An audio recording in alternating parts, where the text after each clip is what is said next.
Hello student, आज हम लोग पढ़ेंगे ग्रेविटेशन। ग्रेविटेशन में देखो एक्चुअली दो पार्ट है, एक है ग्रेविटी और एक है gravitation. Gravitation means what? Attraction between any two masses when placed at any distance apart in the universe. तो उस वक्त क्या होगा? दोनों बॉडी क्या करेगा? Always they will attract each other. The force of attraction with which the two bodies attract each other in the universe is called gravitation. Now what is called gravity? Other part is called gravity. Gravity is attraction between earth and any body in the universe. If there is attraction between earth and any body, then that attraction is called gravity, and attraction between any two masses is called gravitation. So generally in this chapter we will learn more part about the gravity and a few part regarding the gravitation. So gravitation means whenever two masses are placed at some distance apart, then according to Newton's laws of gravitation, what we can write?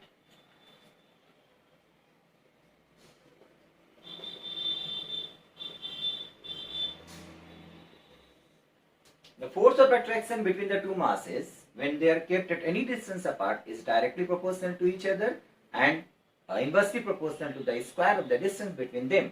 So in combining we can write F equal to G m1 m2 by r square. Here r is the mean distance. This r is called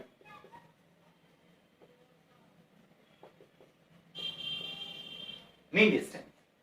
So whenever some bodies are kept, the force between them is given by this one. F is the force of attraction. This force is always attractive in nature. Now यहाँ से देखो हम लोग ये याद रखेंगे कि F दोनों के बीच में जो डिस्टेंस होता है स्क्वायर ऑफ द डिस्टेंस के साथ इनवर्सली वेरी करता है। लेकिन अच्छा यहां से एक और चीज देखो, ये दोनों बॉडी एक दूसरे को अट्रैक्ट करेगा। F12 and F21. So what is the relation between these two forces? The relation between these two forces is they are equal in magnitude but opposite in direction. If we talk about the magnitude of these two forces, that means the magnitude of these two forces are same. So we can write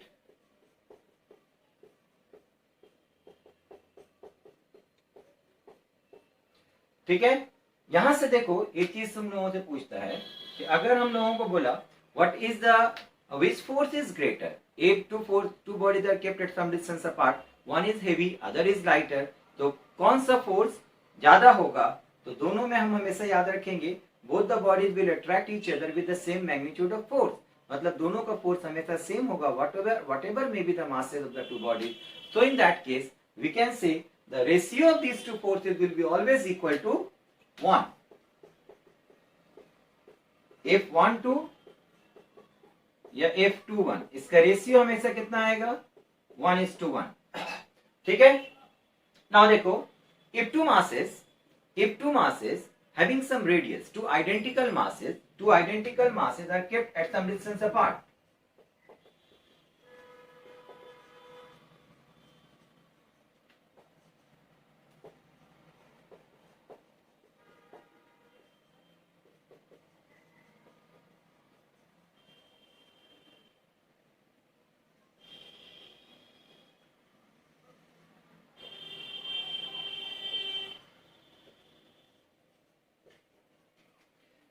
दोनों का radius same है, इसका भी radius r, इसका भी radius r, इसका भी मास m, इसका भी मास m, लेकिन दोनों को रखा गया है at any distance n times of r, at n times of r.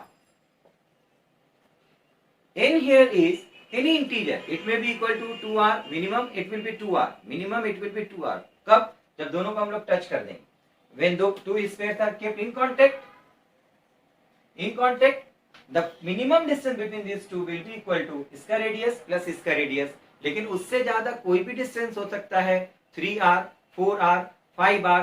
Remember one thing, here r is not the mean distance, that is not the distance between the two masses. Here r is the radius of each sphere. अगर ये question दिया हुआ रहा और यहां से तुमसे पूछा कि force of attraction between these two masses how depends on r, r के ऊपर कैसे डिपेंड करता है, तो फिर हम लोग क्या करेंगे? फोर्स का फॉर्मूला लगाएंगे F equal to g m by distance square, mean distance, which is equal to nr. So it becomes n square r square. Here n is any integer, it may be 1 2 3 4 whatever, but it is a constant. लेकिन यहां से हम लोग ये नहीं बोलेंगे कि f r square के साथ इनवर्सली वेरी कर रहा है, because here r is not the mean distance, r is the radius of the sphere. अगर radius of the sphere दिया हुआ तो हम लोग यहाँ पर से मास को फर्दर ब्रेक करेंगे, ब्रेक करके उसको वॉल्यूम इनटू डेंसिटी में ब्रेक करेंगे, रिड्यूस्ड फॉर्म लेकर के आएंगे.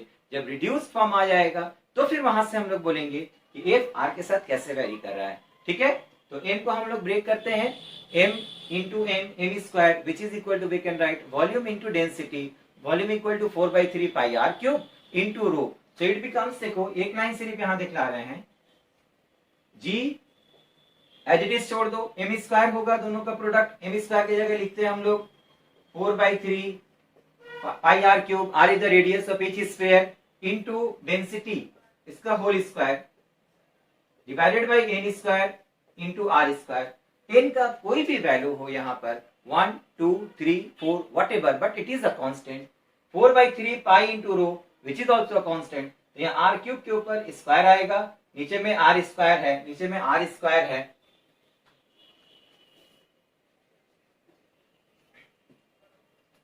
ये आर स्क्वायर है. तो यहां से आएगा R to the power 6 by R square, R square cancel हो गया तो आर टू द पावर 4 बचा हुआ है. So here we can write F is proportional to R to the power 4 whatever may be the value of N. अगर तुमको are mean distance दिया हुआ रहेगा तो ऑलवेज याद रखना क्या होगा, F is proportional to 1 by R square. This is the law of gravitation. But if two identical masses of same radii are kept at some distance apart, the distance between the two will be minimum 2 or maximum कुछ भी हो सकता है. In that case, the force between them is directly proportional to the fourth power of the radius. Okay? As for example, हम लोगों को exam में question इस तरह का दिया हुआ था, इस तरह का क्वेश्चन दिया हुआ था, टच करके रखा हुआ है, ये भी r हो गया, ये भी r हो गया, तो यहाँ पर n का वैल्यू कितना हो जाएगा, 2 हो जाएगा. तो इससे दूर भी रखा हुआ रह सकता है, इससे मिनिमम इतना डिस्टेंस, मिनिमम तो 2r होगा, है ना. तो अगर मिनिमम 2r होगा, मैक्सिमम व्हाटएवर कुछ भी, लेकिन इन दिस केस f हमेशा याद रखना is directly proportional to the fourth power of the distance, sorry fourth power of the radius of the sphere. Okay, ठीक है.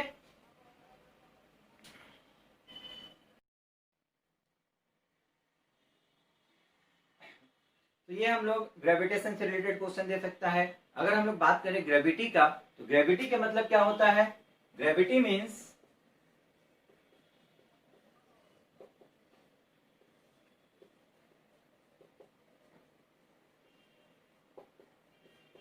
attraction between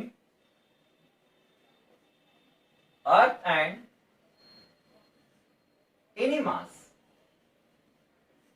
किसी भी मास के साथ अर्थ का अट्रैक्शन अगर हम लोग कंसीडर करेंगे, दैट इज कॉल्ड ग्रेविटी. तो in gravity also we can say both the bodies earth and the body will attract each other with the same magnitude of force, है ना. तो अब यहां पर से देखो, अगर अर्थ के साथ किसी बॉडी का अट्रैक्शन कंसीडर करते हैं हम लोग, this is suppose earth, this is any mass, earth का टोटल मास हम लोग ऑलवेज कंसीडर करेंगे at the centre of the mass. तो यहाँ पर ये डिस्टेंस हो गया small r, this is suppose is capital R, radius of the earth, this is the small h, height of the body from the surface of the earth. तो यहां से इन दोनों के बीच में अट्रैक्शन होगा F equal to G capital M small m by small r square by small r square. तो यहां से हम लोग acceleration due to gravity on the surface of the earth और एट एनी हाइट अगर कैलकुलेट करेंगे, on the earth surface अगर हम लोग कंसीडर करते हैं, on the earth surface small r is equal to capital R. तो यहां से हम लोग अगर पुट करेंगे G capital M small m by capital R square, this force equal to mass into acceleration. तो ये m कैंसिल हो गया. यहां से हम लोग G के वैल्यू पाते हैं क्या चीज, capital M capital G by capital R square. This is very important relation जो हम लोग बहुत जगह यूज करेंगे in case of gravity. Okay, तो G equal to capital G capital M by R square, ये एक रिलेशन होगा. और Gm equal to Gr square, यहां से ये हो गया in terms of capital G, small G and radius of the earth. Sometimes तुम लोगों का कैपिटल जी स्मॉल जी का रिलेशन पूछता है इन terms of density of the earth, तो उसको भी हम लोग जान करके रखें, जरूरत पड़ेगा। तो इसको हम लोग मास को अगर ब्रेक कर देंगे, मास को अगर हम लोग ब्रेक करेंगे तो क्या लिखेंगे बोलो, 4/3 pi are cube into rho equal to g r square. तो यहां से हमारा रिलेशन क्या आएगा, 4/3 pi rho g r equal to g. ये रिलेशन भी वेरी इंपॉर्टेंट रिलेशन है जो हम लोग बहुत जगह यूज करेंगे। ये relation in terms of density होगा, स्मॉल जी का वैल्यू। ये relation in terms of mass of the अर्थ होगा, स्मॉल जी का वैल्यू। दोनों को हम लोग बहुत जगह यूज करेंगे, हमेशा इसको याद रखना। अब देखो, अगर तुमको बोल दिया क्वेश्चन में radius of the earth keeping mass constant बढ़ता है या कम होता है, तो एक्सेलरेशन ड्यू टू ग्रेविटी के ऊपर क्या इफेक्ट होगा। अगर वेरी स्मॉल चेंज हुआ तो हम लोग क्या करेंगे, suppose small G equal to capital G capital M by R square. तो यहां से परसेंटेज चेंज के लिए रिलेशन हम लोगों के पास क्या आ जाता है, -2 del R by R percentage change. That means radius of the earth में अगर परसेंटेज चेंज होता है very small, then acceleration due to gravity will also change by very small percentage. वो परसेंटेज चेंज निकालने के लिए हम लोग को यहाँ पर माइनस साइन है। देखो इसका मतलब क्या हुआ, रेडियस अगर इंक्रीज करता है, acceleration due to gravity decrease कर जाएगा। रेडियस ऑफ द अर्थ अगर इंक्रीज करता है, acceleration due to gravity decrease करेगा, और ये अगर डिक्रीज करता है तो acceleration due to gravity increase करेगा। But in this case one thing you have to remember that the mass of the body will be constant. ठीक है, मास अगर कांस्टेंट होता है, एम अगर कांस्टेंट होता है, तब ये रिलेशन हम लोग लिखेंगे। So radius of the earth suppose 1% अगर shrink कर जाएगा, तो acceleration due to gravity from this relation we can say will be increases by 2%. अगर radius of the earth expand करता है by 1%, then acceleration due to gravity on the surface of the earth will decreases by 2%. Okay, तो ये relation हो गया हम लोगों का वेरी स्मॉल चेंजेस के लिए। लेकिन हमेशा वेरी स्मॉल चेंज दिया वो ये नहीं हो सकता है।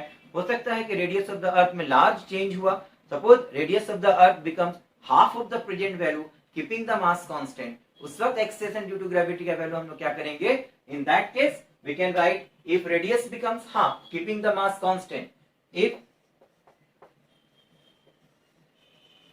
रेडियस इज हाफ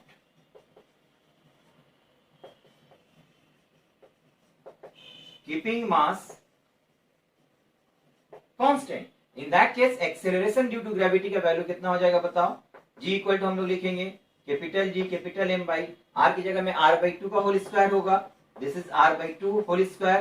तो ये 4 ऊपर चला जाएगा and it becomes 4 times of G. Acceleration due to gravity on the surface of the earth जिस तरह से चेंज होगा उसी तरह से वेट ऑफ एनी बॉडी भी चेंज हो जाएगा। अगर पहले मान लो वेट ऑफ द बॉडी रखा हुआ था W, तो अभी न्यू वेट कितना होगा, as acceleration due to gravity becomes 4 times, so weight also becomes 4 times. ठीक है, अब यहां से हम लोगों को जी का वैल्यू किस तरह से वेरी करता है ये पूछेगा।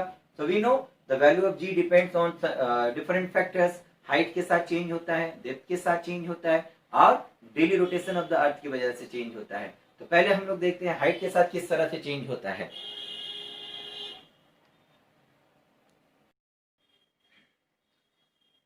तो देखो variation of G with height कैसे होता है। पहले हम लोग हाइट की वजह से वेरिएशन कंसीडर करें। On the surface of the earth if a body is kept, in that case the acceleration due to gravity is given by g equal to capital Gm by r square. When the body is lifted by some height, it is suppose lifted through a height h, in that case obviously as the distance increases the acceleration due to gravity will also decreases.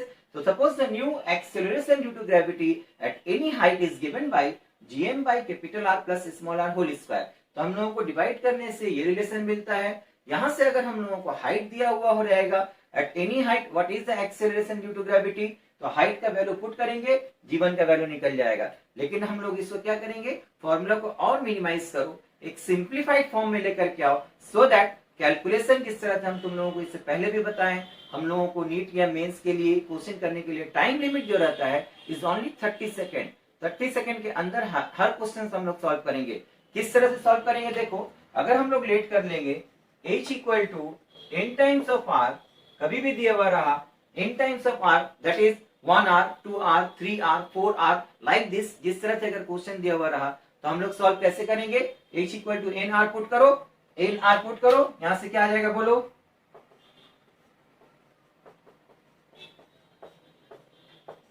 तो r common लिए, cancel out हो गया, so it becomes 1 by n plus 1 whole square. So directly we can write the acceleration due to gravity at any height above the surface of the earth is simply given by g1 equal to g divided by n plus 1 whole square. For example, suppose you have given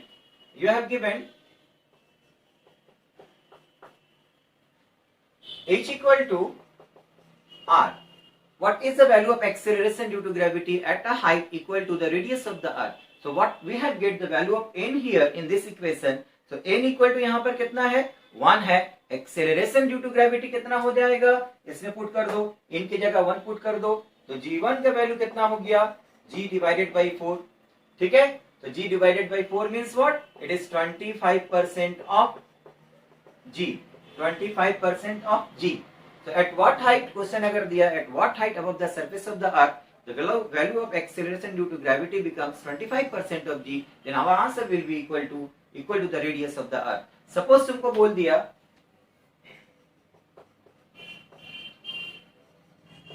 h equal to at a height suppose r by 2, what will be the value of the acceleration due to gravity? तो हम लोगों का answer क्या होगा? The acceleration due to gravity at a height 1 by 2, half of the radius of the earth is given by here n equal to how much? 1 by 2, है ना? तो n का जो वैल्यू है वो सिर्फ यहाँ पर पुट कर दो, तो यहाँ से हम लोगों का वैल्यू कितना मिल जाएगा? g1 equal to g divided by n equal to here half plus 1, which is 3 by 2 whole square. 3 by 2 whole square means it is 4 by 9 times of g. g1 का वैल्यू हमको कितना मिल जाएगा? 4 by 9 times of g. So at any height अगर हमको acceleration due to gravity find करने के लिए देगा, we can directly use the relation. What is the relation? g1 equal to g divided by n plus 1 whole square. You just put the value of n and get the result. At any height h equal to 4r, n equal to 4 put करो, 4 plus 1 5 का whole square 1 by 25 हो जाएगा, g by 25 हो जाएगा. ठीक है, तो यहां से हम लोग फॉर एनी वैल्यू g का वैल्यू निकाल सकते हैं, whatever may be the height. तो देखो अगर रिवर्स क्वेश्चन दिया हुआ रहा कि कितना हाइट ऊपर जाने के बाद the value of acceleration due to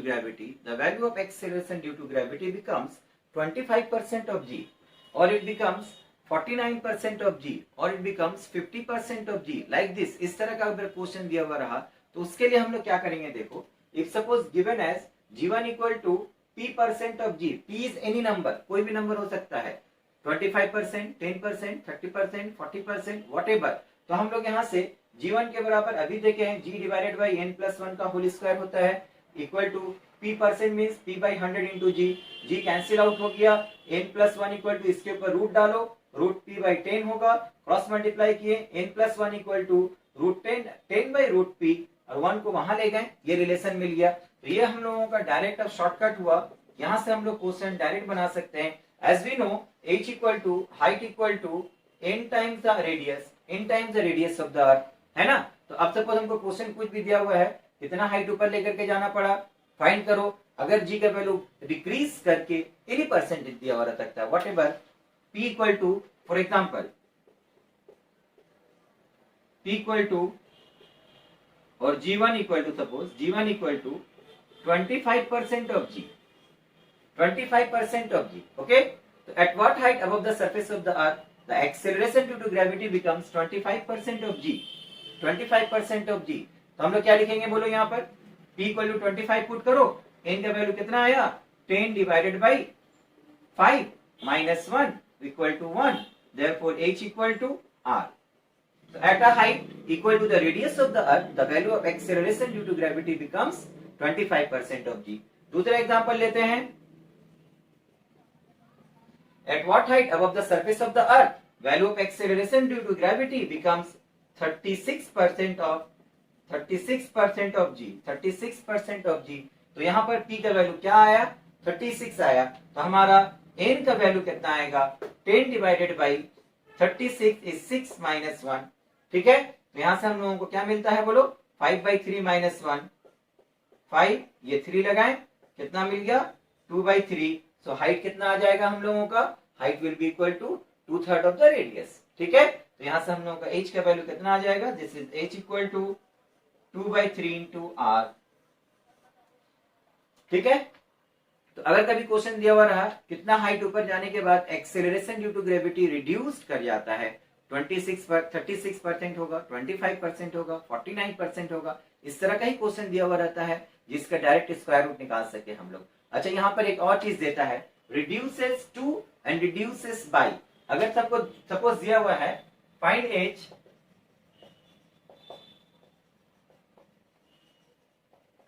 eight which G1 reduces to, इसको कैंसिल कर दो, reduces to और reduces by, the value of G reduces by, the value of G suppose reduces by, ये हम लोग लेते हैं G reduces by 36%, G reduces by 36%, reduces by and reduces to, इसका मीनिंग क्या है, रिड्यूसेस टू का मतलब हम लोग जानते हैं कि फाइनल वैल्यू कितना हो जाएगा, 36% हो जाएगा। लेकिन अगर दिया हुआ रहा रिड्यूसेस बाय 36%, मतलब 36% कमेगा, तो फाइनल वैल्यू होगा कितना, 100 से 36 माइनस कर देंगे हम लोग, तो यहां से हमारा जीवन का वैल्यू निकल जाएगा कितना, 100 minus 36 which is equal to 64% of g. तो यहां से अब हमको पी का वैल्यू निकल गया, पी का वैल्यू कितना आया 64, तो डायरेक्ट एन का वैल्यू निकाल लो। फॉर्मूला लगाएंगे हम लोग, वेरी इंपॉर्टेंट फॉर्मूला, हमेशा याद रखना। यहां से हम लोग 10 डिवाइडेड बाई पी, पी का वैल्यू कितना आया 8 माइनस 1, तो ये आ गया 4, 5/4, तो -1 करेंगे तो कितना आ जाएगा 1/4। एन का वैल्यू निकल गया, हाइट कितना हुआ बताओ, n into R, n into R यही होता है ना, एन का वैल्यू यहाँ पर लगा दो, h equal to r/4।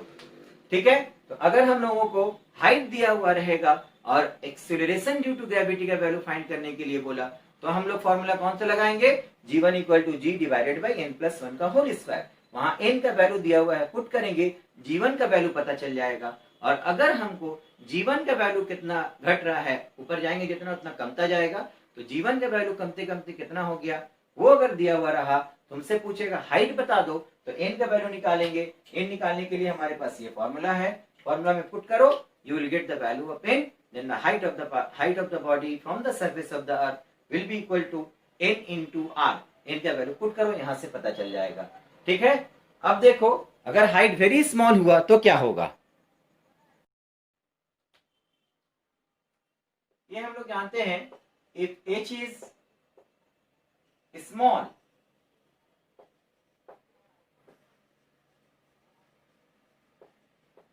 In compare to R, H का वैल्यू आर के कंपेरेटिवली अगर बहुत छोटा हुआ, तो फिर हम लोग acceleration due to gravity at any height 1 into 2h by R, G into 1 minus 2h by R, ये फॉर्मूला यूज करेंगे। लेकिन यहाँ एक रेस्ट्रिक्शन है, वो रेस्ट्रिक्शन क्या है याद रखना, रेस्ट्रिक्शन ये हो रहा है कि h का वैल्यू वेरी स्मॉल हुआ तो ही हम इसको यूज कर सकते हैं, अदरवाइज हम लोग ये फॉर्मूला यूज नहीं करेंगे। अदरवाइज तुम लोगों का फॉर्मूला क्या बताएं हम, g1 equal to always use करना g divided by n plus 1 whole square, where h equal to n times of r। n के टर्म्स में अगर r दिया हुआ रहेगा, हाइट r के टर्म्स में अगर दिया हुआ रहा 1r, 2r, 3r, 4r और r/2, r/3, r/4, r/5, तो सिर्फ n का वैल्यू हम लोग पुट करेंगे इसमें, you will get the value of g1। Okay, और उसका उल्टा क्या बताएं हम लोग, n equal to 10 divided by root p minus 1। ये कब होगा, जब कितना परसेंट कम हो गया ये दिया हुआ रहेगा तो यूज करेंगे। That equation is valid for any value of h, but there is a restriction, this is valid for only small values of h। ये याद रखना है इसमें। तो ये रिलेशन हम लोग उसी वक्त यूज करेंगे जब very small values of h दिया हुआ रहा। ठीक है, तो यहां से हम लोगों को एक और चीज पता चलता है, देखो weight of any body is given by weight of any body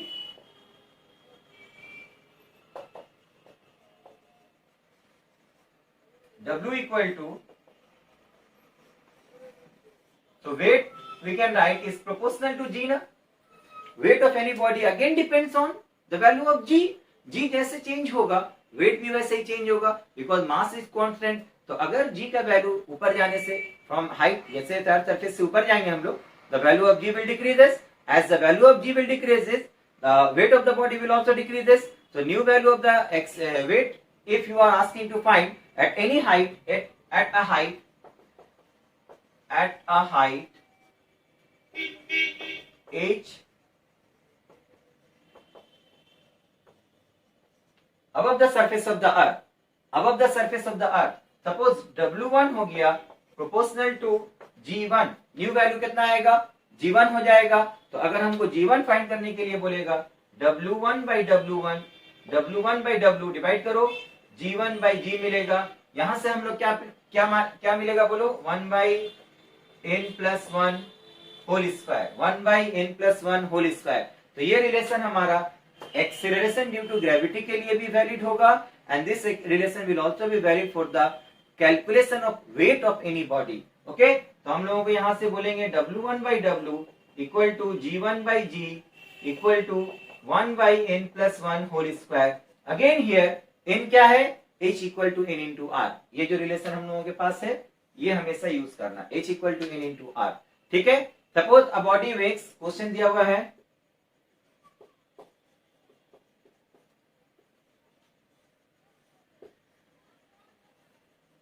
a body weighs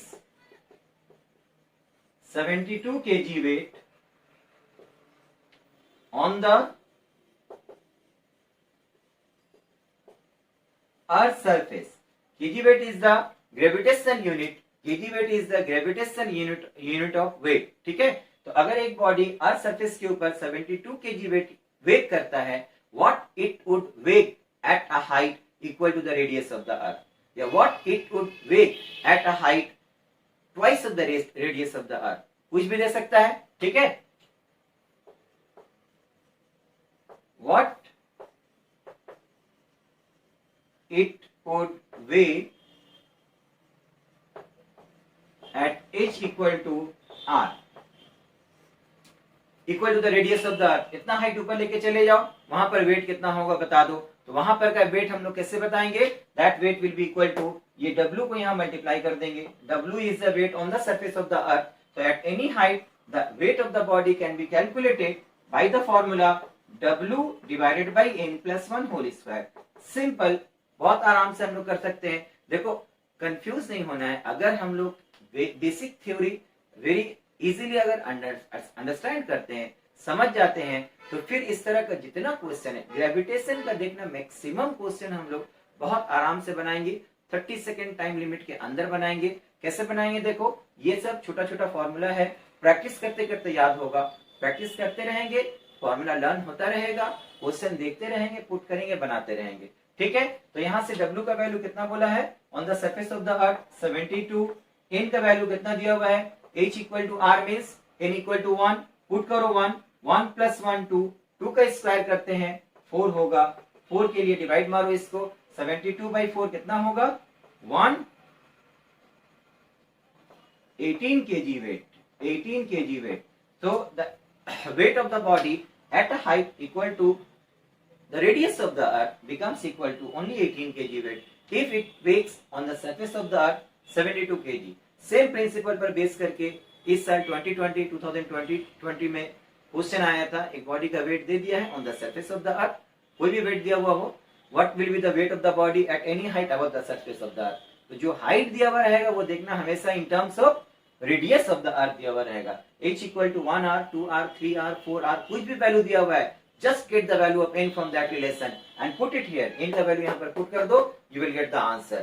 समझ में आ रहा है. तो ये हम लोगों के पास वेरी इंपॉर्टेंट रिलेशन यहाँ से आया. G1 का वैल्यू निकालने के लिए और वेट का वैल्यू निकालने के लिए, as weight depends upon the value of G, जिस तरह से G वेरी करेगा उस तरह से वेट ऑफ द बॉडी भी चेंज होता रहेगा. ठीक है. तो ये एक वेरी इंपॉर्टेंट क्वेश्चन है, वेरी इंपॉर्टेंट रिलेशन है जिसके ऊपर बेस करके क्वेश्चन देता है. अब देखो दूसरा वेरी इंपॉर्टेंट रिलेशन क्या आता है. देखो अब हम लोगों को कंपेयर करने के लिए देगा द वैल्यू ऑफ G और the weight of any body on the surface of same planet हम लोग कंपैरिजन देखें, on the surface of same planet compare करने के लिए देगा तो क्या देगा, हाइट की वजह से कैसे चेंज हो रहा है, from the surface of the earth कुछ हाइट ऊपर लेकर के चले गए, how the value of G changes, how the value of G changes, how the weight of a body changes. तो वहां से हम लोग एक रिलेशन देखें, वेट या जी का वैल्यू चेंज कैसे हो रहा है, the formula is G1 equal to G divided by n+1 whole square, और W1 equal to weight at any height equal to W divided by n+1 का whole square. Just the value of n put कर दो, you will get the answer. देख रहे हो कितना जल्दी हम लोगों का हो रहा है। ये क्वेश्चन हम टाइम लिमिट 30 सेकेंड रखे हैं, लेकिन प्रैक्टिस करते करते तुम लोग देखना कि उसको हम लोग और कम टाइम में कर सकते हैं। 5 to 10 सेकंड के अंदर क्वेश्चन को हम लोग खत्म कर देंगे। इसीलिए देखना हम लिखे हुए हैं कि 160 प्लस फिजिक्स में स्कोर करना कोई बड़ी बात नहीं है, वेरी इजीली कर सकते हो तुम लोग। थोड़ा सा कॉन्फिडेंस का जरूरत है, थोड़ा सा प्रैक्टिस का जरूरत है। उसके बाद जैसे मेरे क्लासेस हो रहा है उसको थोड़ा ध्यान से देखो, फिर देखना तुम लोग फिजिक्स में आराम से 160 प्लस मार्क्स स्कोर कर सकते हो। ठीक है, ये अगर हम लोगों को कंपेयर करने के लिए दे दिया, how the value of g acceleration due to gravity or the weight of any body can be compared on any other planet if the weight or the value of g on the surface of the earth is given. So as we know, on the surface of the earth acceleration due to gravity is given by gm by r square, and on any other planet the value of acceleration due to gravity is given by, on the planet of that surface it is given by radius is r1, mass of the planet is suppose m1। ठीक है, तो यहां से क्या लिखेंगे हम लोग, this one is the relation. ठीक है, तो अब यहां से देखना, या तो कंडीशन में क्या दिया हुआ रहेगा, या कंडीशन में दिया हुआ रहेगा, अच्छा जी का वैल्यू तो सेम होता है, यूनिवर्सल ग्रेविटेशन कांस्टेंट है, या तो कंडीशन में दिया हुआ रहेगा दूसरा प्लैनेट का अर्थ के साथ मास में क्या रिलेशन है, दूसरा प्लैनेट का अर्थ के साथ मास में क्या रिलेशन है, रेडियस के साथ क्या रिलेशन है। अगर मास के साथ रिलेशन नहीं दिया हुआ होगा तो फिर देखना डेंसिटी के साथ रिलेशन दिया हुआ रहेगा, तो डेंसिटी का क्या रिलेशन होता है वो भी यहां पर हम लोग लिख लेते हैं। मास की जगह हम लोग ब्रेक करेंगे अगर वॉल्यूम इनटू डेंसिटी, तो ये आएगा capital G volume 4/3 pi r1 cube into row divided by r1 square. तो यहां से हम लोगों को क्या मिल जाता है बोलो, the relation we will get, जो इससे पहले भी हम तुम लोगों को देखना है, डेंसिटी और रेडियस ऑफ द अर्थ के साथ क्या रिलेशन था, 4/3 pi rho capital G into r1। Similarly यहां से भी हम लोगों को क्या मिल जाएगा, 4/3 पाई रो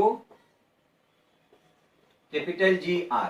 ठीक है, तो अगर हमको वेट या acceleration due to gravity compare करने के लिए दे दिया on the surface of the earth and on the surface of any other planet, पहले हम लोग क्या देखें, अर्थ के ही सरफेस पर कंपेयर कर रहे थे, सिर्फ सरफेस से ऊपर चले जा रहे हैं, तो वेट कैसे चेंज होगा, जैसे जी चेंज होगा, तो उसका रिलेशन हम ऑलरेडी पढ़ चुके हैं। अब प्लैनेट के लिए कंपेयर करने के लिए देगा, इस प्लैनेट में ये वैल्यू है, अर्थ के सरफेस पर ये वैल्यू है, दूसरे प्लैनेट पर चले जाएंगे तो क्या वैल्यू आएगा, तो फिर हम लोग कैसे कंपेयर करेंगे, देखो वेट लिखो W1/W या G1/G लिखो, as weight is proportional to the value of G, mass will never be change. ठीक है, तो G1/G इक्वल टू, देखो इन टर्म्स ऑफ मास अगर दिया हुआ रहा तो रिलेशन आएगा m1/m डिवाइड किए m1/m r/r1 का होल स्क्वायर, r/r1 का होल स्क्वायर। ठीक है, या फिर हम लोगों को क्या दिया हुआ रहेगा, इसी के साथ एक और रिलेशन बना लेते हैं हम लोग, मास अगर नहीं दिया हुआ रहा तो डेंसिटी दिया हुआ रहेगा, अगर डेंसिटी दिया हुआ रहेगा तो हमारा रिलेशन देखो यहां से बनेगा, m1 की जगह हम लोग ये पुट करेंगे। ठीक है, इसको इससे डिवाइड कर दो, हमारा रिलेशन क्या आ जाएगा बोलो, this density suppose ρ1, density suppose ρ1, earth का डेंसिटी रो कंसीडर किए हैं, प्लैनेट का डेंसिटी ρ1 कंसीडर किए, तो रिलेशन हमारा आ जाएगा ρ1/ρ इनटू r1/r। तो this is the relation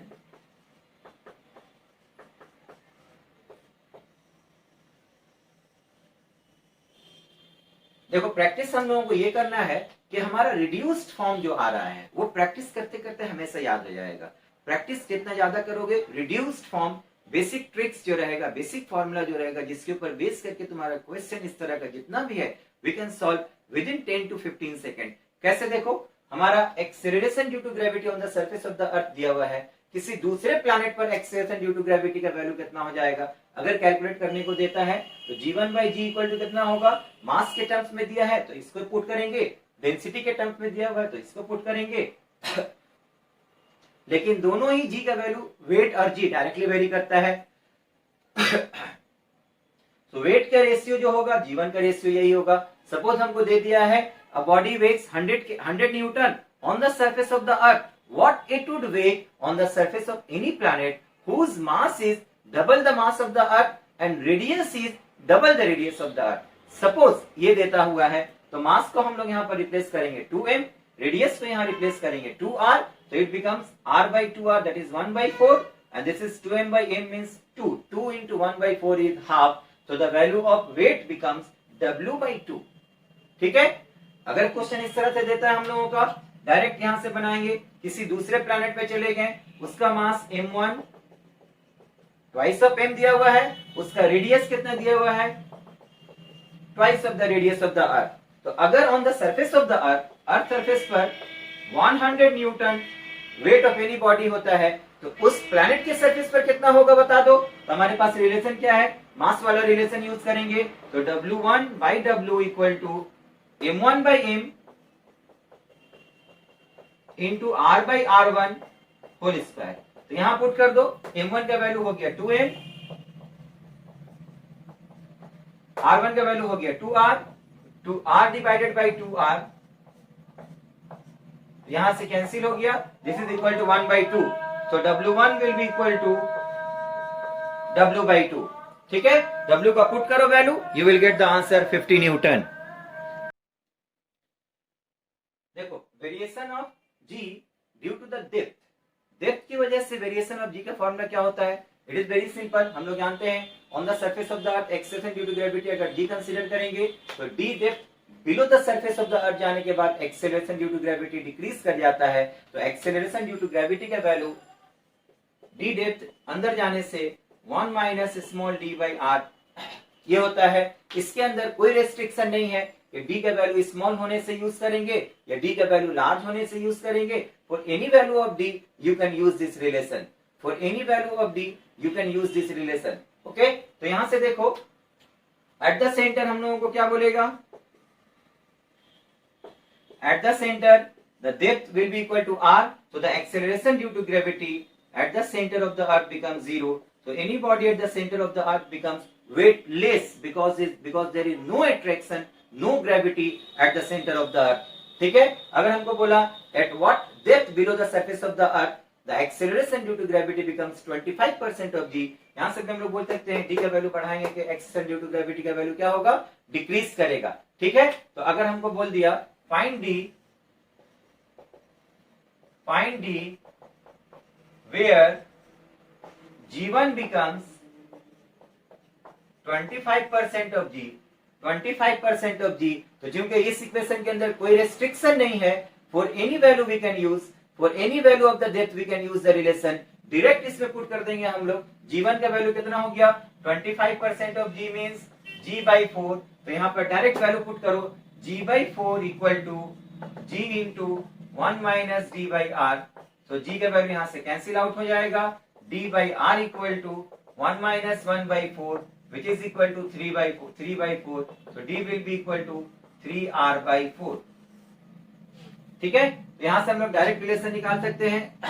at what depth the value of acceleration due to gravity becomes 25% of G, direct put करेंगे इसमें, because there is no restriction in this equation कि D का value कम होगा तो use करेंगे, D का value ज्यादा होगा तो यूज करेंगे, for any value you can use this relation. ठीक है, डायरेक्ट हम लोग यहाँ से सॉल्व करके इसका वैल्यू निकाल सकते हैं। लेकिन अगर हाइट की बात दी हुई होगी, अगर हाइट के बारे में दिया हुआ होगा कि हाइट दिया हुआ है, तो हाइट वेरी स्मॉल रहने से ही हम लोग G का value 1 minus 2h by r वाला फॉर्मूला यूज करेंगे। Otherwise G1 equal to G divided by n plus 1 का होल स्क्वायर हम लोगों के पास फॉर्मूला है, डायरेक्ट उससे बना लेंगे। ठीक है, सपोज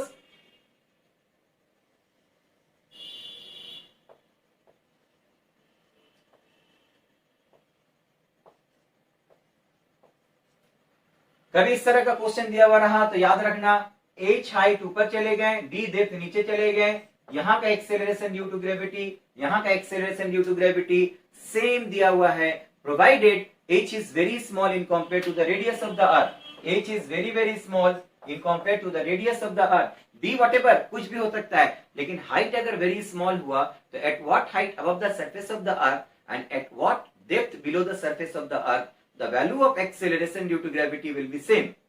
अगर value of acceleration due to gravity same होगा तो वेट ऑफ एनी बॉडी भी सेम होगा। तो उस हाइट और डेप्थ के बीच में क्या रिलेशन है, तो रिलेशन के लिए हम लोग क्या करेंगे बोलो, G1 इक्वल टू हम लोग जानते हैं G into 1 minus 2h by R, और G2 इक्वल टू डेप्थ के लिए जानते हैं G into 1 minus d by R. अगर G1 और G2 का वैल्यू सेम हो जाएगा तो 2h का वैल्यू d के वैल्यू के साथ भी सेम हो जाएगा। तो यहाँ पर हम लोग हमेशा याद रखेंगे, अगर G1 का वैल्यू G2 के बराबर है देन डेप्थ जो है ट्वाइस ऑफ द हाइट के बराबर होगा। ये रिलेशन ऑलवेज यूज करेंगे, depth is twice of height.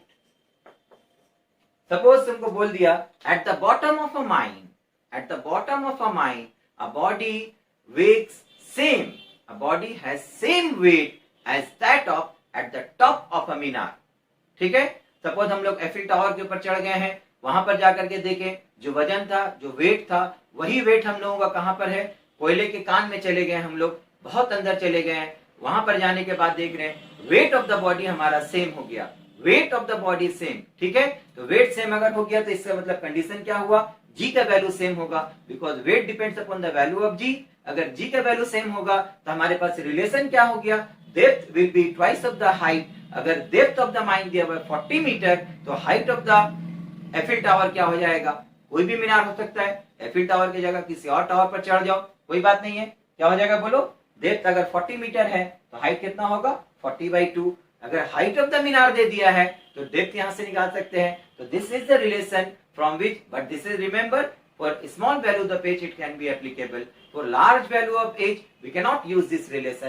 तो यहां से इस रिलेशन से हम लोग डायरेक्ट रिलेशन निकाल सकते हैं, डेप्थ दिया हुआ है हाइट बता दो, हाइट दिया हुआ है डेप्थ बता दो, डायरेक्ट पुट करेंगे आंसर निकल जाएगा।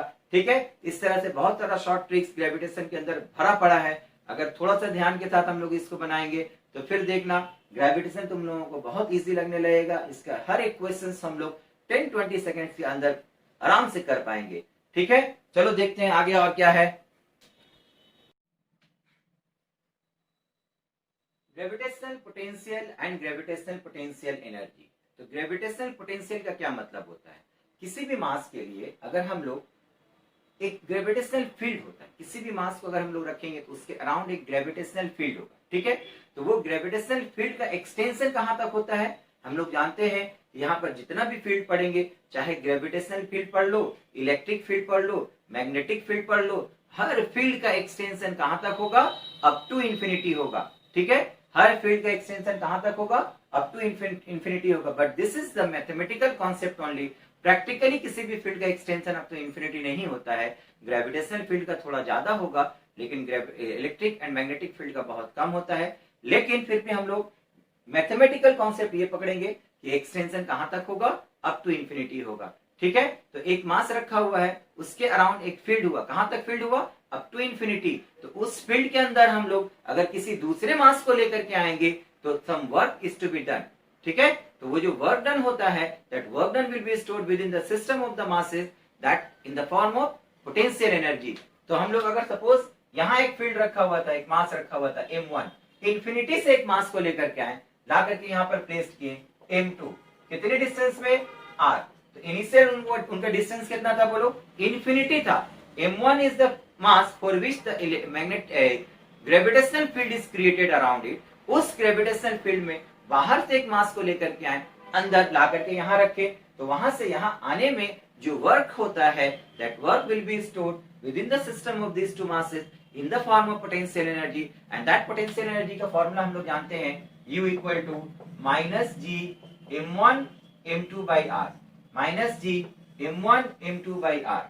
ठीक है, अगर एनी मास को लेकर के आते हैं, इंस्टीड ऑफ एनी मास को लेकर के अगर हम आते, इंस्टीड ऑफ एनी मास की जगह अगर एक यूनिट मास को लेकर के आते हैं, instead of m2 unit mass को फील्ड के बाहर से फील्ड के अंदर लेकर के आए, इन दैट केस जो वर्क डन करना पड़ेगा, that work done is known as potential, gravitational potential, है ना। अगर हम लोग m2 का वैल्यू 1 पुट कर देंगे, देन v के जगह में हम लोग u के जगह में हम लोग v लिखेंगे, that will be equal to minus gm1/r। तो ये भी हम लोग याद रखेंगे कि अगर किसी मास की वजह से किसी डिस्टेंस के अंदर पोटेंशियल कितना है, ग्रेविटेशनल फील्ड के अंदर m1 की वजह से पोटेंशियल कितना है, तो पोटेंशियल कितना आ जाएगा माइनस gm1/r। ठीक है, और अगर पोटेंशियल एनर्जी निकालेंगे between any two masses, minus gm1m2/r। यहाँ पर माइनस साइन का भी एक सिग्निफिकेंस है। पोटेंशियल एनर्जी नेगेटिव या पॉजिटिव का क्या मतलब होता है हम लोग पढ़े हैं, फिर भी बोल देते हैं तुम लोगों को। पोटेंशियल एनर्जी माइनस या प्लस का मतलब होता है potential energy is negative means work is done by the field. अगर फील्ड कभी खुद से काम करता है तो फील्ड का खुद का एनर्जी लॉस होता है। मेरे पास है, हम काम करने गए, एनर्जी मेरा लॉस हो रहा, फील्ड खुद से काम किया, फील्ड का एनर्जी लॉस हुआ। एनर्जी लॉस के मतलब क्या होता है, work done will B negative. तो यहाँ वर्क डन नेगेटिव आने का मतलब हुआ work is done by the field. अगर उल्टा करेंगे हम लोग, एक मास रखा हुआ है, दूसरे मास को यहाँ रखे, ये मास उसको अट्रैक्ट कर दिया, खींच करके ले आया अपने पास, तो work is done by the field. कोई एक्सटर्नल एजेंट नहीं है जो लेकर के आ रहा है, फील्ड खुद ही खींच लिया, work is done by the field, तो वर्क डन नेगेटिव होगा। लेकिन उल्टा होता, यहाँ से बोलेंगे हम चला जा, खुद से चला जाएगा, हमको पकड़ करके लेकर के जाना पड़ेगा। जब पकड़ करके लेकर के जा रहे हैं हम लोग, work is done bye an external agent, field के अगेंस्ट में काम कर रहे हैं, खींच रहा है, यहाँ पर अगेंस्ट में लेकर के जा रहे हैं, तो वर्क डन पॉजिटिव हो जाएगा, एनर्जी सिस्टम के अंदर आ जाएगा। इन that case potential energy becomes positive. तो यहाँ पॉजिटिव या नेगेटिव का मीनिंग ये होता है, और potential energy negative means work is done by the field, potential energy positive means work is done on the field. Okay, similarly potential का भी वैल्यू यहाँ पर आएगा, potential will be equal to gm1/r। अगर मास से हम लोग पोटेंशियल को मल्टीप्लाई कर देंगे, you will get the potential energy. ठीक है, तो यहाँ से हम लोग ये रिलेशन भी याद रखेंगे, u इक्वल टू m2 से जिस मास को लेकर के आए हैं उसको मल्टीप्लाई कर दो, m2 से मल्टीप्लाई कर दो पोटेंशियल को, then you will get the potential energy. Okay, same चीज अगर हम लोग अर्थ के केस में बोलेंगे तो क्या आएगा, देखो एक मास यहां रखा हुआ था, उसके अंदर पोटेंशियल एनर्जी कितना होगा, that potential energy is given by on the earth surface minus gm, surface के ऊपर पोटेंशियल एनर्जी कितना हो गया minus gm small m by r। r is here again the same mean distance, centre to centre distance, यहाँ जितना distance पकड़ेंगे सब mean distance आएगा, एक के सेंटर से दूसरे के सेंटर तक का डिस्टेंस। ठीक है, तो distance minus gmm by r, surface के ऊपर चला जाएगा, हाइट h हाइट ऊपर चला गया, तो पोटेंशियल एनर्जी कितना होगा minus gm small m by r plus h।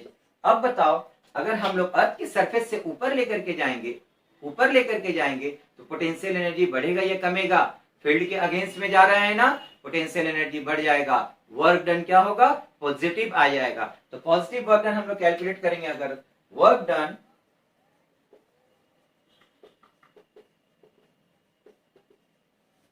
in lifting the body equal to gain in potential energy, gain in potential energy। कितना पोटेंशियल एनर्जी बढ़ गया, जितना पोटेंशियल एनर्जी बढ़ गया वही तो वर्क डन है। तो वर्क डन अगर कैलकुलेट करने के लिए बोलेगा, we have to calculate the gain in potential energy, and gain is always calculated by change in potential energy, that is final minus initial. Final ज्यादा होगा तभी तो गेन हुआ है, फाइनल से इनिशियल को सब्ट्रैक्ट कर देते हैं, फाइनल ये है इनिशियल ये है, सब्ट्रैक्ट करने के बाद हमारे पास जो फॉर्मूला आएगा वो फॉर्मूला ये रहेगा, देखो g capital M small m common ले लेंगे, 1/r minus 1/r plus h, ये आएगा। अगेन अब हम लोग इसको क्या करते हैं, एक रिड्यूस्ड फॉर्म में लेकर के आते हैं।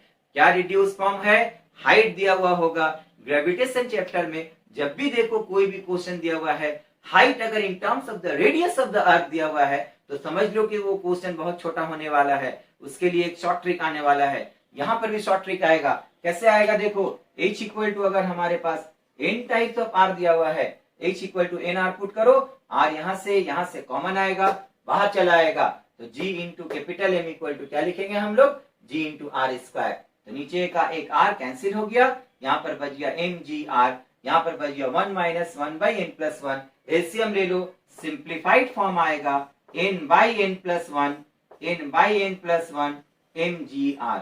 This is gain in potential energy और वर्क डन। अब कभी क्वेश्चन तुम लोगों को दिया हुआ रहा, calculate the work done when a body is lifted through a height equal to the radius of the earth. Calculate the work done when a body is lifted through a height twice of the radius of the earth. What is the gain in potential energy if a body is lifted through a height half of the radius of the earth from the surface of the earth? Then you can always calculate the value just knowing the value of n. n क्या है? n हमारा दिया हुआ होगा, बता दो n क्या है. अगर n का वैल्यू कैलकुलेट करेंगे, सपोज हम लोग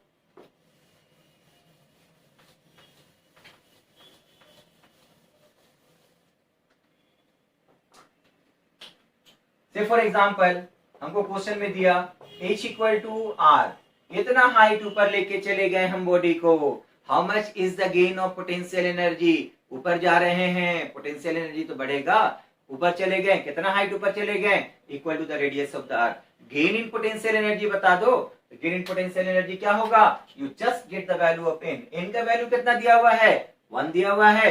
तो वर्क डन निकालने के लिए बोला या फिर गेन इन पोटेंशियल एनर्जी बोला, तो गेन इन पोटेंशियल एनर्जी बोलो या वर्क डन बोलो. कैसे निकालेंगे? फॉर्मूला आ गया हमारे पास. हर एक पार्ट के लिए यहाँ पर एक एक शॉर्टकट फॉर्मूला है. अगर ध्यान दोगे तो ग्रेविटेशन का एक भी क्वेश्चन तुम लोगों से नहीं छूटेगा. n का वैल्यू कितना है बताओ? 1 पुट करें यहाँ पर. 1 by 1 plus 1 that is 2. Work done equal to 1 by 2 mgr. ठीक है. अगर क्वेश्चन हम लोगों को दे दिया second question, how much work is done to lift a body through a height equal to half of the radius of the earth. half of the radius of the earth. n का value कितना पाए हम लोग यहाँ पर? n equal to 1 by 2 आ गया. n का value 1 by 2 put कर दो. 1 by 2 divided by 1 by 2 plus 1 that is 3 by 2 है ना. वर्क डन निकालने के लिए बोला 1 by 2 divided by 1 by 2 plus 1 add कर दो. 1 ऐड कर दो, कितना मिला? 3 by 2 mgr. तो 2 2 कैंसिल हो गया. 1 by 3 mgr. समझ में आ रहा है? क्वेश्चन कितना आसान है. अगर ग्रेविटेशन का क्वेश्चन इतना ही आसान आने लगा तब तो कोई बात ही नहीं है. हर क्वेश्चन को करते चले जाएंगे हम लोग, है ना. देखो बहुत आसानी से हम लोग क्वेश्चन को सॉल्व कर सकते हैं. सिर्फ कुछ जगह ट्रिक्स है, वो ट्रिक्स को हम लोग को याद रखना है. एन के फॉर्म में जहां क्वेश्चन चला आया तो समझ लो कि क्वेश्चन बहुत आसान होने वाला है. एन का जस्ट वैल्यू पुट करेंगे, you will get the answer. समझ में आ रहा है? अगर हम लोग देखो इससे और कितना सारा क्वेश्चंस को बहुत आसानी से हम लोग बना सकते हैं.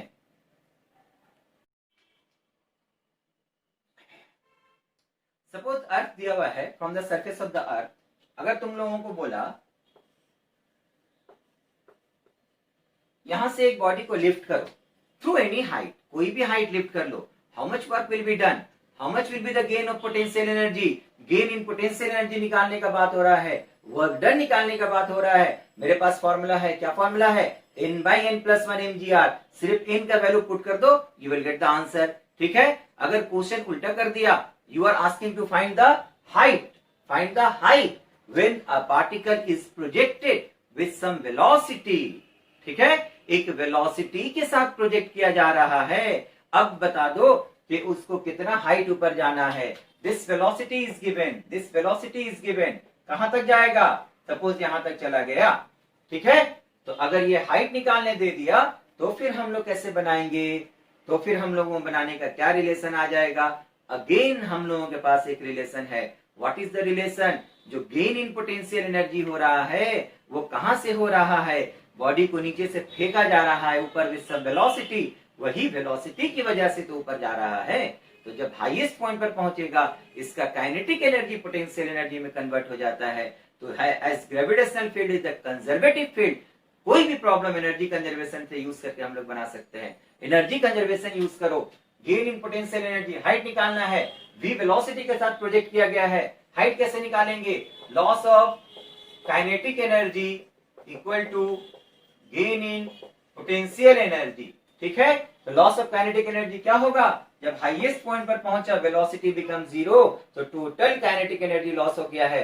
Loss of kinetic energy equal to half mv square and that is equal to gain in potential energy. Gain in potential energy बता दो क्या है? n by n plus 1 mgr. ये फॉर्मूला हम लोगों के पास है. जब भी गेन इन पोटेंशियल एनर्जी की बात बोले हमेशा ये फॉर्मूला हम लोग यूज करने के लिए रेडी रखेंगे. ठीक है. यहां से बता दो mm कैंसिल हो गया. v स्क्वायर इक्वल टू कितना होगा? n plus n by n plus 1 का root into 2gr। This is the relation. अब अगर हमको v दिया हुआ रहेगा तो यहां से n निकाल लेंगे, अगर हम लोगों को v का कोई भी वैल्यू दिया हुआ रहेगा n निकाल लेंगे तो हाइट पता चल जाएगा। ठीक है, सपोज हम लोगों को एग्जांपल के तौर पर वैल्यू दिया हुआ है, a body is projected from the surface of the earth with a velocity root over gr। Height बताओ तो कितना ऊपर तक जाएगा, तो हाइट हमको कैसे निकालेंगे, v का वैल्यू यहाँ पर पुट कर दो, रूट ओवर gr, यहाँ कितना आएगा 2n divided by n plus 1 into root over gr। Squaring कर दे रहे हैं, दोनों तरफ से रूट हट जाएगा, gr का वैल्यू कैंसिल हो गया, 2n इक्वल टू कितना आया n प्लस 1, तो n का वैल्यू कितना आएगा 1 आ गया। n जैसे ही मिला हाइट बता दो, अब हाइट इक्वल टू कितना होगा n इंटू आर ही तो था, यही तो था, n का वैल्यू निकल गया, पुट कर दिए हम लोग h इक्वल टू r। तो कितना हाइट जाएगा, that height will be equal to the radius of the earth. तो यहाँ जो भी स्पीड दिया हुआ होगा, जो भी स्पीड दिया होगा यहाँ पुट कर देंगे, you will gate gr, both side से कैंसिल हो जाएगा, just get the value of n and you will get the answer. ठीक है, समझ में आ रहा है। अगर हम लोगों को क्वेश्चन दिया, यही question in terms of v मान लो, v वेलोसिटी के साथ प्रोजेक्ट किया गया है from the surface of the earth, what is the maximum height attend by the particle, then also we can solve the problem just getting the value of n। n का value यहाँ से पता लगाओ, n अगर निकल जाएगा n का value यहाँ पर पुट कर दो, हाइट भी पता चल जाएगा। ठीक है, सपोज हमारे पास रिलेशन, डायरेक्ट रिलेशन यूज करेंगे हम लोग, n v square equal to n by n plus 1 2gr। ठीक है, तो n प्लस 1 इक्वल टू कितना आ जाएगा, n प्लस 1 इक्वल टू आ जाएगा, क्रॉस मल्टीप्लाई किए n into 2gr by v square. ठीक है, तो हमको n का वैल्यू निकालना है, n वहां लेकर के जाओ, n कॉमन ले लेंगे हम लोग, क्या बचा हुआ रहेगा 2gr by v square minus 1 equal to 1, तो n becomes equal to v square divided by 2g square minus v square. ठीक है, अगर हम लोग यहां से क्वेश्चन में दिया हुआ रहेगा, ये क्वेश्चन एग्जाम में आया हुआ है, ये क्वेश्चन एग्जाम में आया हुआ है, v square, v is the velocity with which a particle is projected from the surface of the अर्थ, कितना हाइट तक जाएगा, हाइट बता दो, तो हाइट इक्वल टू क्या होता है n इंटू आर होता है। ठीक है, तो हमको तो n का ही वैल्यू चाहिए ना, n कैसे निकालेंगे, we have the relation v equal to this one, squaring both side कर दिए हम लोग, तो v स्क्वायर इक्वल टू कितना हो जाएगा n by n plus 1 2gr, n by n plus 1 2gr, तो n प्लस 1 क्रॉस मल्टीप्लाई किए यहाँ पर n प्लस 1। ठीक है, n प्लस 1 इक्वल टू कितना आ जाएगा, v स्क्वायर को यहाँ लेकर के आओ, n को वहां ले जाओ, n कॉमन ले लिए, 2gr by v square minus 1 equal to 1 बचा, तो n का वैल्यू कितना आया, एलसीएम ले लो v स्क्वायर, यहाँ चला गया, तो v square divided by 2gr minus v square, तो what is the value of height, height क्या होगा n इंटू आर ही तो होगा, n का तो वैल्यू निकल गया, r से मल्टीप्लाई कर दो, v square r divided by 2gr minus v square. ठीक है, तो इस तरह से हम लोग क्वेश्चंस को इस तरह से सॉर्ट आउट करेंगे। इस तरह का क्वेश्चन जितना भी रहेगा ग्रेविटेशन का ईच एंड एवरी प्रॉब्लम हम लोग 10 से 20 सेकंड के अंदर उड़ा करके रख देंगे, बहुत सारा ट्रिक्स इसमें भरा पड़ा है। इस तरह से देखना, जितना क्वेश्चन आएगा सिर्फ n के टर्म्स में हम लोग कन्वर्ट कर देंगे, n का वैल्यू क्या है, n का वैल्यू पुट करो, आंसर निकालो, कोई बड़ा कैलकुलेशन का जरूरत नहीं है, जितना बड़ा से बड़ा क्वेश्चन आएगा सबको हम लोग कंप्रेस करके छोटा करेंगे।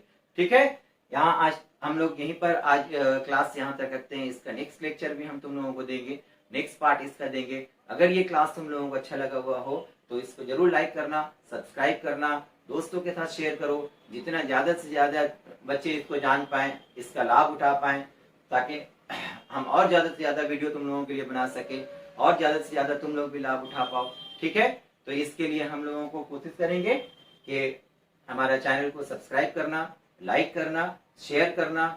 ठीक है, ताकि हम और तुम लोगों का जो रिक्वायरमेंट्स हो, जहाँ पर फिजिक्स से प्रॉब्लम हो, जरूर भेजना, कमेंट से माध्यम से हमको बताना कि क्लास हमको कैसा लगेगा और क्या इंप्रूवमेंट करने का जरूरत है, ताकि तुम लोगों को फिजिक्स में मार्क्स उठाने के लिए हम जितना हेल्प कर सके करेंगे। और जरूर तुम लोगों का मार्क्स देखना 160 से ऊपर आएगा, 170 तक मार्क्स ला सकते हो, 180 तक मार्क्स ला सकते हो, नथिंग इज इम्पॉसिबल। ठीक है, impossible itself is I am possible. तुम हाथ बढ़ाओ, आगे बढ़ो, जरूर तुम लोगों को कामयाबी मिलेगा। ओके, आज यहीं तक के लिए रखते हैं हम लोग वीडियो, नेक्स्ट वीडियो हमारा बहुत जल्द आएगा।